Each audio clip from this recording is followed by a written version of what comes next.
Hi friends, నేను మీ Satish Devarakonda. Satish talks Telugu. ఈరోజు టాపిక్లోకి వెళ్ళిపోతే, వెనక జనం ఉన్నారని చెప్పి ఎగిరిపడకు. వెన్నుపోటు పొడిచేవాడు కూడా వెనక నుండే వస్తాడు, జాగ్రత్త. మనం ఎదిగేటప్పుడు మనల్ని తొక్కేవాళ్ళు ఉంటారు, మనం ఎదిగాక మనల్ని మొక్కేవాళ్ళు ఉంటారు. కానీ మనం ఎదుగుతున్నప్పుడు మనకు ఒక రూపం వచ్చేలాగా మనల్ని తీర్చిదిద్దే వాళ్ళు కూడా ఉంటారు. అలాంటి వారిని మన జీవితంలో ఎప్పుడూ మర్చిపోవద్దు. ఎవరిని సరిదిద్దాలని చెప్పి ప్రయత్నించకు. ఎవరి సంస్కారం వారిది, ఎవరి నేపథ్యం వారిది. మనం ఎంత చెప్పినా సమయం వచ్చే వరకు ఎవరిలోనూ ఏ విధమైన మార్పు రాదు. మన మాట ఎంత విలువైనదైనా ఎదుటివారిపై ఎలాంటి ప్రభావం చూపదు. అందుకే మనం చెప్పగలిగింది చెప్పాలి, ఇకపై వారి విచక్షణకు వదిలేయాలి. మనిషికి కాలం విలువ తెలుసు, డబ్బు విలువ తెలుసు, బంధం విలువ తెలుసు, ఆఖరికి ప్రాణం విలువ కూడా తెలుసు.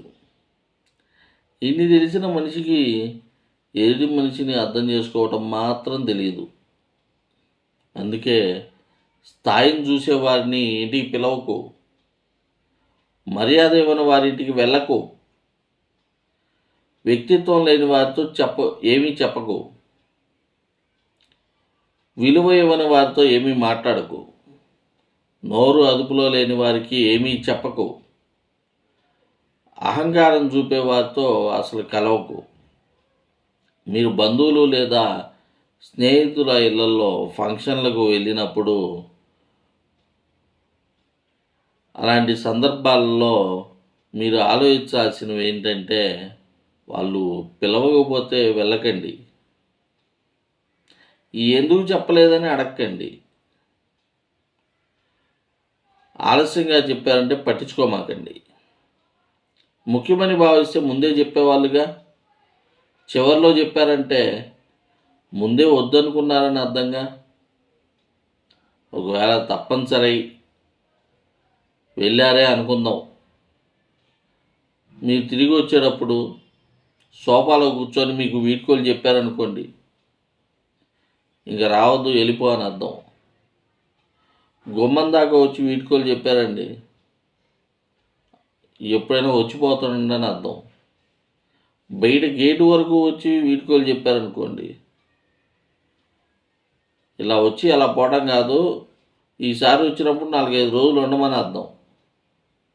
అదే బస్సు ఎక్కించి మరీ వీడ్కోలు చెబితే, నువ్వు వెళ్ళటం మాకు ఇష్టం లేదు, నువ్వు కూడా మాతో పాటు ఉండిపోవచ్చు కదా అని అర్థం. ఇవన్నీ గుర్తుంచుకొని ఈసారి వాళ్ళతో ఎంతవరకు ఉండాలో, ఎంతలో ఉండాలో మీరే అర్థం చేసుకుని మసులుకోండి. పేషెంట్లని, నడవలేని వారిని, ముసలివారిని ఈ జాబితాలో కలపకండి.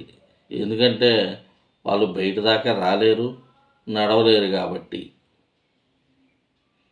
బయట వ్యక్తులు వచ్చి మీ ఇంట్లో నిర్ణయాలు తీసుకుంటున్నారంటే అర్థం చేసుకోండి, ఇక మీ కుటుంబం నాశనం కాబోతుందని. నా ఈ వీడియో కనుక మీకు నచ్చినట్టయితే సబ్స్క్రైబ్ చేసుకొని లైక్ చేసి షేర్ చేయండి. మీ అమూల్యమైన సందేశాలని కామెంట్ రూపంలో తెలియజేయండి. Okay, thank you.